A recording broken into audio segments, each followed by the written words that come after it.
All right, and we're back. Sorry about that. Oh. I don't have a key for this. We're going cold turkey, folks. Let me know if you see anything weird going on. Yeah? Okay, let's do intercepts. Looks like I have to factor out an x. So x, that would be x squared plus 2x minus 8 equals 0. So x equals 0. X squared plus 2x minus 8 equals 0. Let's factor that guy again. Factors a negative 8 that adding it to 4, or sorry, adding it to 2. Positive 4, negative 2, right? X plus 4, x minus 2. So x equals negative 4, x equals positive 2. So I have three intercepts, right? 0, 4, and, or sorry, 0, negative 4, and 2. This also tells me that the y-intercept is also at 0, right? Crosses both x and y-intercept at 0. I could also just plug 0 in, and I would get 0, 0. So I've got 0, comma 0. I've got negative 4, comma something, and I've got 2, comma something. Let's figure out what those somethings are. All right. So we've got negative 4 to the third plus 2 times negative 4 squared minus 8 times negative 4. Oh, duh, those are zeros. What am I thinking? I don't need to plug them in. Stupid. And then we do next part. So those are my x-intercepts there. Next part, symmetry. Okay, since this leads with an leads with an odd number, it's probably not going to be even, right? It's probably going to be odd, because at least the end behavior is odd. So let's see. That's the only chance it's got, is to be odd. So let's find f of negative x. At least we know that going into it, right? If we plug in negative x, it's either going to be f of x or negative f of x if it's even or odd. Probably going to be odd, though. So we got negative x, if anything. Negative x to the third plus 2, negative x squared minus 8, negative x. So that gives me a negative x to the third minus, oh, nope, that's still a plus because that squared will make that negative go away, plus 8x. And if I factor out the negative, because that's what an odd would do, x to the third minus 2x squared minus 8x. Is that our original? No. So is it even or odd? Neither. Doesn't have any sort of symmetry. All right, let's take a look at D.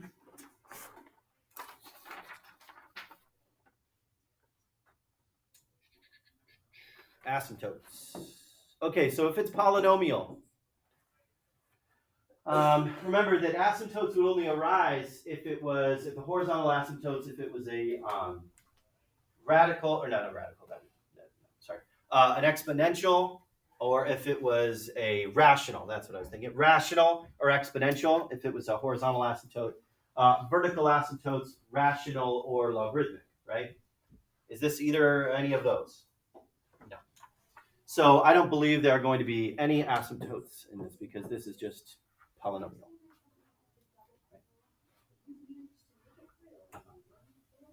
Here we go. Just having to talk to somebody. All right, let's take a look at part E. Part E says intervals of increase and decrease. Let's do the derivative first. 3x squared plus 4x minus 8.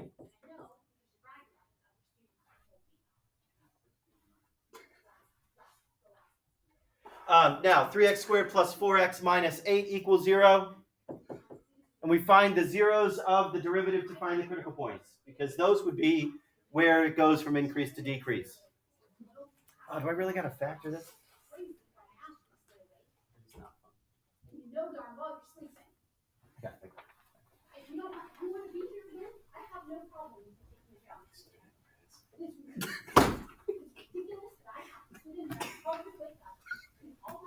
That's funny.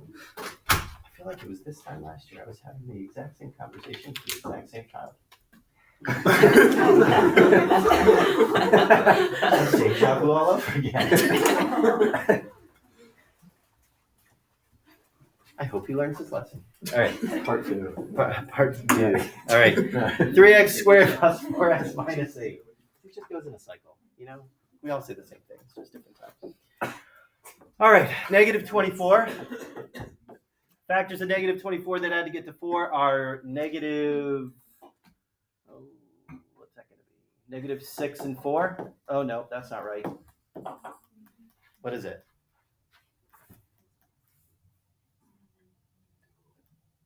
What are the factors of negative 24 that add to get to 4? Are there anything? Do I just know the quadratic formula? For real? Dude, that's lame. That doesn't factor.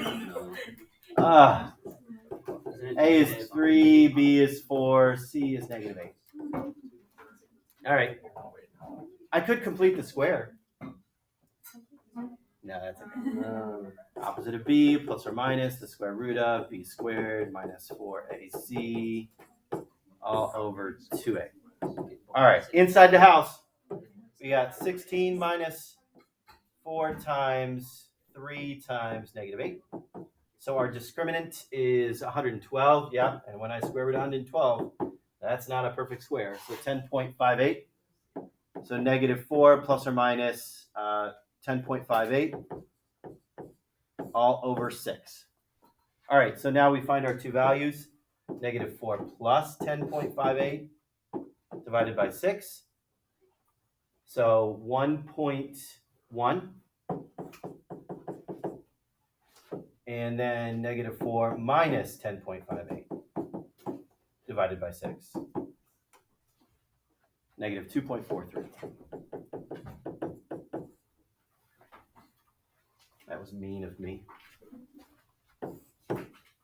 Give you two weird ones. All right, we got negative 2.43 and 1.1. Let's run our increase-decrease test. Let's pick negative 3. Now, where's it going to go into? The original or the derivative? The derivative, right? It's going to go into the derivative. Why? Because at that location, it'll tell me whether if it's positive, the function is increasing. If it's negative, the function is decreasing. So let's plug negative 3 in. Again, I'm just picking test points over here. Let's plug negative 3.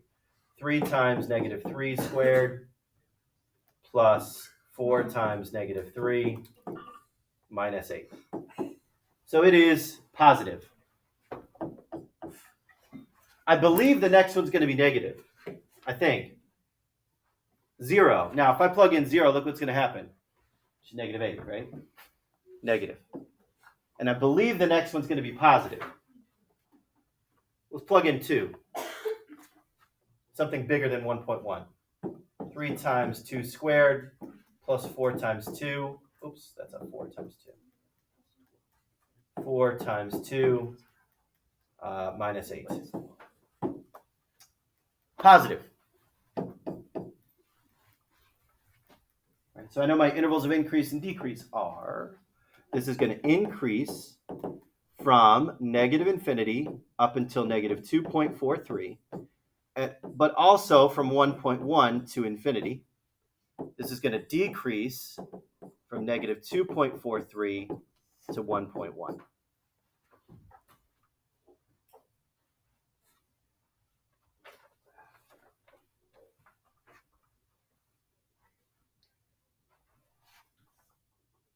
Extreme values, because that'll go right in, right? Extreme values here. So it's going from increase to decrease at negative 2.43. That's a max at negative 2.43 comma something. And then it's going to go from decrease to increase at 1.1. There's going to be a minimum value. Oop, that's spelled wrong. Minimum at 1.1 comma something. Okay, So let's plug it in. Now, where's this going to go into to find the y value? The original, right? Because you're looking for the y value at that point, negative 2.43. So negative 2.43 cubed plus 2 times negative 2.43 squared minus 8 times negative 2.43. 16.9.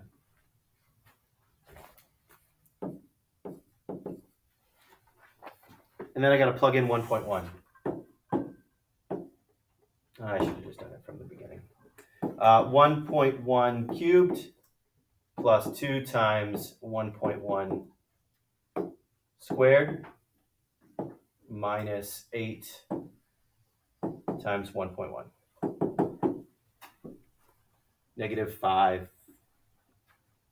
Negative 5. Say negative 5. Follow me so far? All right, let's keep it rolling. And there was G, which is the concavity, right? Now, for the concavity, second derivative, 6x plus 4. Right, that's f double prime. Subtract the 4, divide by 6. So x is equal to negative 2/3. Right? So that's where the breaking point is for concave up to concave down. This is the possibility of the inflection point, right? So negative 0.67 is our negative 2/3. Plug in something to the left and something to the right. So if I plug in negative 1, that's going to give me a negative number, right? 6 times negative 1 plus 4 is a negative number. And if I plug in 0, something to the right of negative 2/3, I get a 4, positive. So that tells me that this function is concave downward from negative infinity up until negative 0.67 and concave upward from negative 0.67 to infinity. Which means that I have an inflection point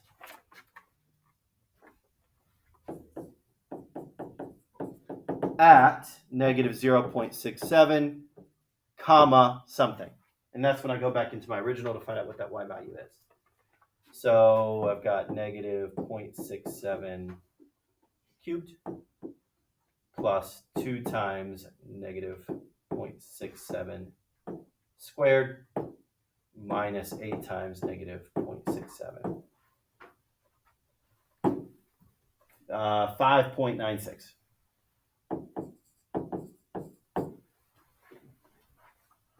And now I graph the function. Looks like my x values. Where do I got to go for my x values? My lowest one is, it looks like negative 2.43. Oh, nope, I lied. My lowest one is a negative 4 because that's a 0. My biggest number, I've got a 2 here. 2. Okay. So I know my x values need to go from negative 4. So that's negative 5. And I could just make it go 1, 2, 3, 4, 5 to positive 5. But my y values, I'm going to scale up because I've got a y value of 16.9, which is a little large. So let's just make this go by 5s. 5, 10, 15, 20. Negative 5, negative 10. Oh, just jumped. That wasn't me, right? No. Okay, something just flashed on the screen there. All right. So, what was it? We got negative 0, negative 4, negative 2. 0, negative 4, negative 2. I know I have an inflection point since it's sitting up there. Was it positive 2? Oh, it was. Thank you. Positive 2.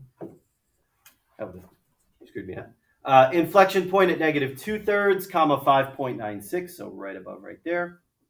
That's the inflection. We have a maximum value at negative 2.43, comma 16.9. Negative 2.43, 16.9, somewhere around right there. And then we have a minimum value at, oh, there it was, 1.1, comma negative 5. 1.1, comma negative 5.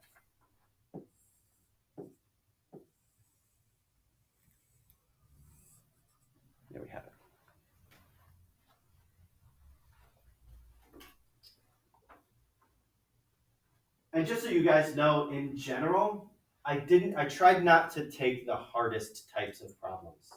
Okay. Like I didn't try, like I'm not trying to play any tricks on you. I know this is a big percentage of your grade. I'm not trying to like, you know, not trying to pull one over on you guys. Just, I put all the examples on there that I thought were fair and were a good representation of the standard problems that we've had. That being said, you probably expect a polynomial. I'm not going to give you something weird in the graph. What other questions would we like to go over? Yeah. 12. Okay. Given the graph of the derivative, what are the intervals of increase and decrease? Identify any extreme values, state the intervals of concavity, and identify the possible inflection points. So this is kind of like that technology question, right? Or that technology section where you had to do this on Desmos and then find all of that stuff.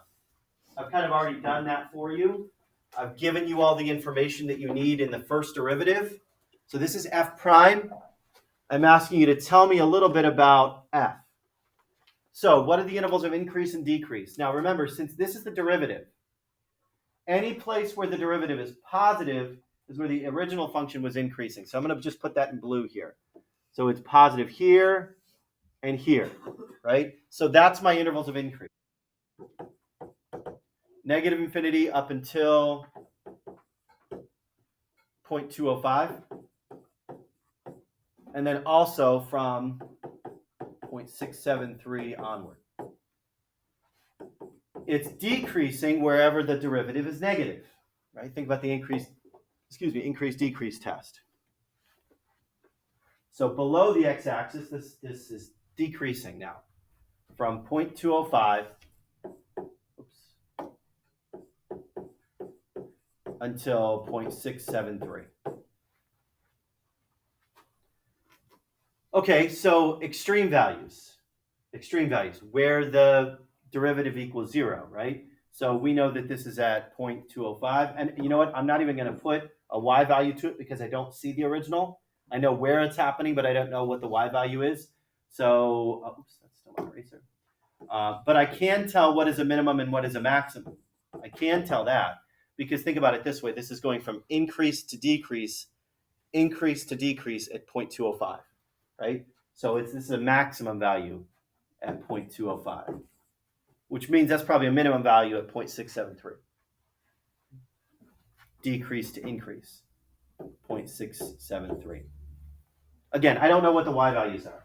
I can't run it through the original function because I don't know what the original function was. State the intervals of concavity. Okay, so the intervals of concavity is where the derivative is decreasing then increasing. So from negative infinity all the way up until 0.465, the derivative is decreasing, so therefore the original function is concave downward. Right? So it's concave downward from negative infinity up until 0.465, which means it's concave upward from 0.465 onward. And then the possibility of the inflection point is at 0.465. Again, we don't know the y value because we don't have the original function. I think I did it.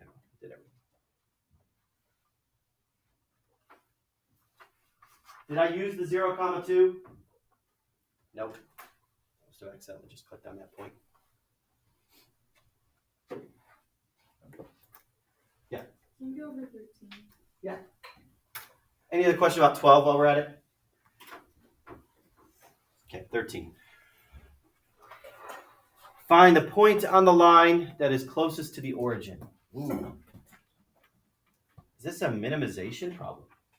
I think so, yeah. Because I want to minimize distance, right?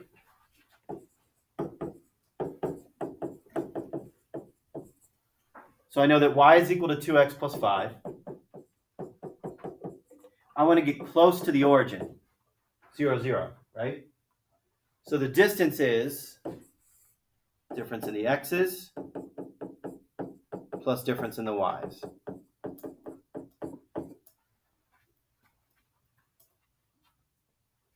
I'm going to put the 0, 0 in for x1, y1, because then I can just write minus 0. not 0 minus and make everything negative, make my life complicated. So I'm going to put the zeros in as x1, y1. So that means this is going to technically be y2 and x2, right? Now, what's that mean? So d is going to be equal to the square root of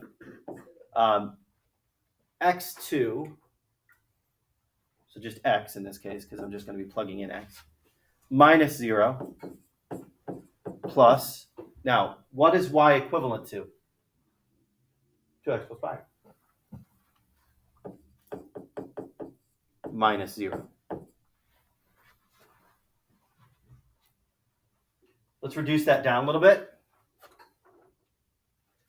So distance is equivalent to x squared, x minus 0 is x, and then 2x plus 5 squared. Okay, so that is x squared, 2x plus 5. Boil that out, that would be a 4x squared. Outers would be 10x, so double it, 20x. Last would be a 25. So distance is 5x squared plus 20x plus 25. Now, remember, to minimize or maximize something, you find the derivative of that thing, right? And where the derivative equals 0, that's where the top and bottom point could be. Since we're looking for minimum, that's where the minimum value could be. Now, remember that distance is a little weird in that if I take the derivative of the square root, it's the same thing as the derivative of the square. So the derivative of the original is the derivative of the square. So I could just basically treat it like this. Oops, that's 25. And find the derivative of that, and it's going to give me the exact same locations. Right? So let's find the derivative here. So derivative squared, or sorry, distance squared is derivative 10x plus 20. Set it equal to 0, because that's where the critical points would come. 10x is negative 20, so x is negative 2. Plug it back into the original to find where the y value would be. Find the coordinate, 2x plus 5. So 2 times negative 2 plus 5. Negative 4 plus 5 is 1. Negative 2 comma 1.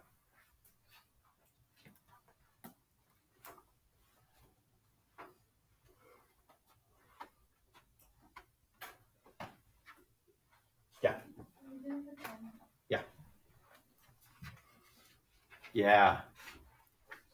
I'm really sad that I don't have the key for number 10. Because I like these ones always trick me and are weird. Shame on me for putting this on the review. I'm giving it to you guys. All right. Why is this a weird one? Because this is differentiation, right? I'm finding the derivative with respect to x and I'm acting on y. Right? Okay. So find the equation of the tangent line to the equation below at point 1, 0.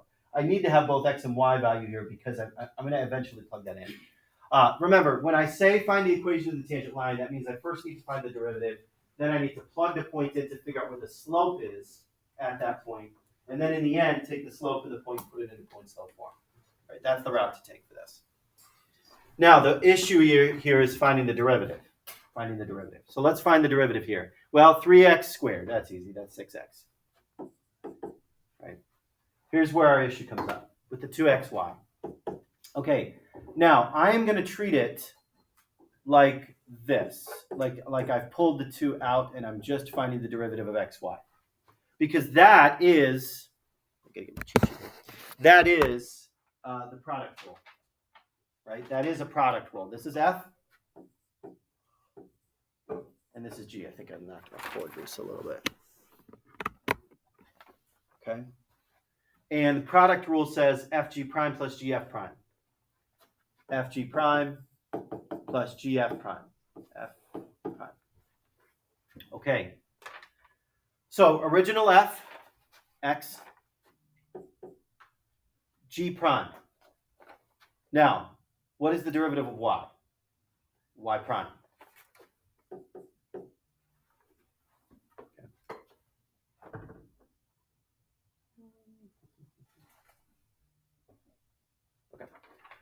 Now, the second part of this, plus g, now g is y,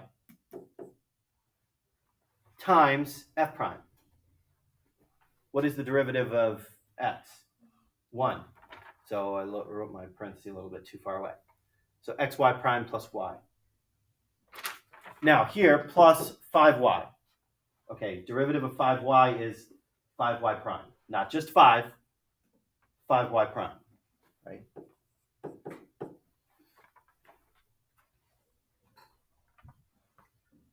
Okay, so now we have 6x plus 2x y prime plus 2y plus 5y prime. Remember, we set that equal to 0. We solve for y prime. Let's get, let me put 0 on the other side so that I can just move everything over to the right side. So that gives me a 2xy prime plus 5y prime, and I'm going to subtract the 6x and subtract the 2y. Oh, y squared. I wrote 1 and then 2. Oopsie daisies. That should say y prime.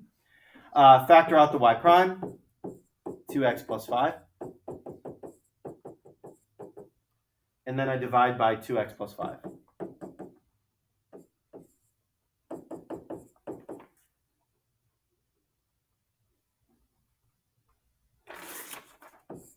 Divided by 2x plus 5, sorry. Okay, so now we plug in 1, 0 to see what the derivative is. Okay. So the slope is going to be negative 6 times 1. Oh, that's a minus. Minus 2 times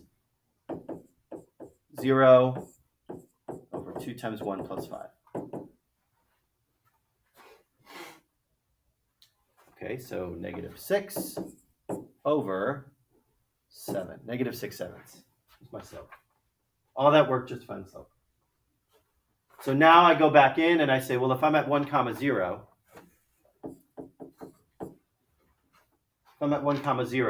I now just say y minus 0 is equal to m x minus 1. So y is equal to negative 6/7 x plus 6/7.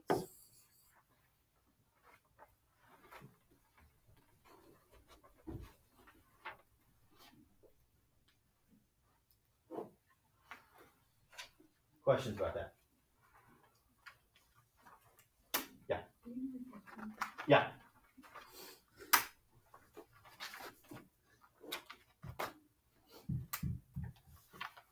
Way too far. Oh yeah, one of these guys. A farmer with 600 feet of fencing wants to enclose a rectangular area and then divide it into 4 pens with fencing parallel to one side. What is the largest possible total area of the 4 pens? So let's draw it out. I'm going to write it like this. So we want to enclose it into 4 pens. Right? Largest possible area. We're trying to maximize area. Okay, if I call this, let's call this y. Call this x. Area is x times y.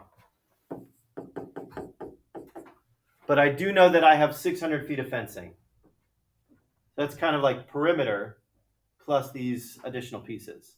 So I've got 1, 2, 3, 4, 5 x's, 2 y's. That's 600. Okay, so let's solve that for y. I'd rather divide by 2 than by 5. So we subtract the 5x over to the other side. And then I divide by 2. 300 minus 2.5x. Okay, let's take this. Plug it right into there. error is equal to x times 300 minus 2.5x. Distributing the x.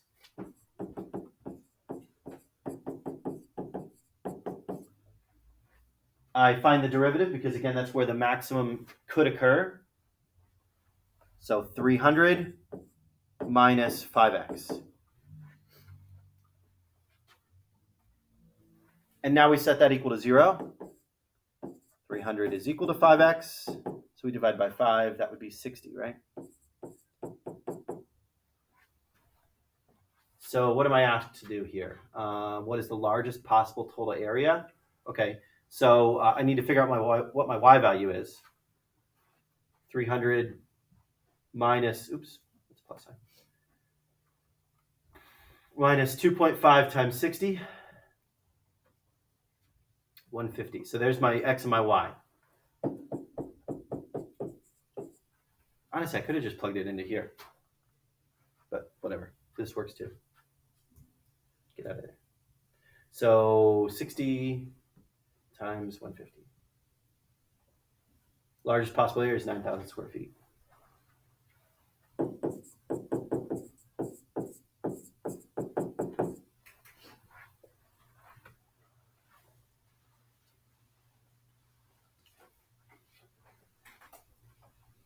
Yeah, about 8 minutes left. Probably about time to do one more.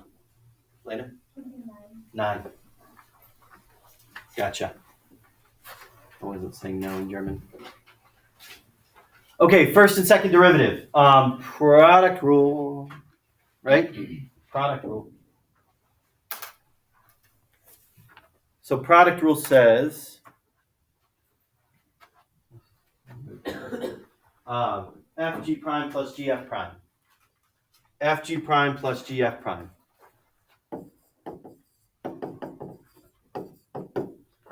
All right, so here is my f. Here's my g. So f is x to the 6th. G prime. Well, what's the derivative of e to the x? E to the x. Plus g, which is e to the x, times f prime, 6x to the 5th. Follow me there so far? All right. So we could either, so that's f prime. That would be totally acceptable for f prime. We could either leave that and find the derivative, or we could factor out the e to the x and then find the derivative of that. I'm going to do the latter. I'm going to do the factor out the e to the x, because that's going to give me x to the 6th plus 6x to the 5th. Because that looks polynomial, and that's a lot easier to find the derivative of. Rather than doing 2 sets of product rules and then having to reduce it all down. Okay, so there's f prime. Let's find f double prime. So now here's my f, and here's my g. F g prime, 6x to the 5th plus 30x to the 4th plus g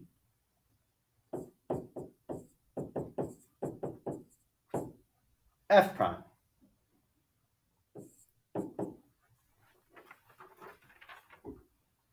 E to the x. I could either distribute in the e to the x's and then reduce down, or just factor out the e to the x again, right? You see the e to the x is a common term. Got to do something with it. So e to the x quantity, and then I've got x to the 6th coming out, or x to the 6th first, and then it looks like I've got 2 6x to the 5ths, and then plus a 30x to the 4th. I would accept that as an answer, or if you distributed in the e to the x, that would be fine too. Like, so it would say x to the 6th, e to the x plus 12x to the 5th, e to the x plus 30x to the 4th, e to the x. Either way would be fine.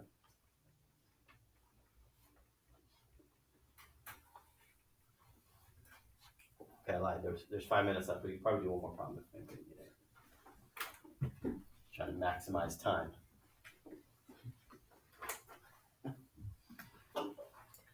Calculus one. Yes. 4. Number 4. Okay.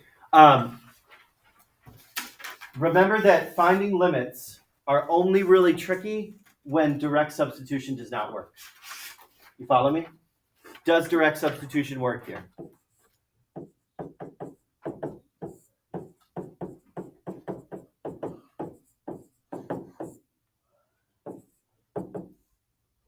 So that would be 3 minus 1, so 2 over 8, so 1/4. Does that make sense?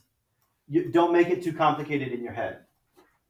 You know how, look at problem number 5. Can I do direct substitution here? No. Right? So, like, if I plugged in 3, it would give me an error because the denominator would be 0. So in this case, you got to reduce it down. Like, reduce the top, factors of negative 15, plus 5 minus 3, right? I think so. And then x plus 3, x minus 3. Now we cancel it out. And then that means the limit of x to 3 of x plus 5 over x plus 3 would be, now I can directly substitute 8 over 6, which is 4/3. That makes sense? All right. There we go. Let me stop the video.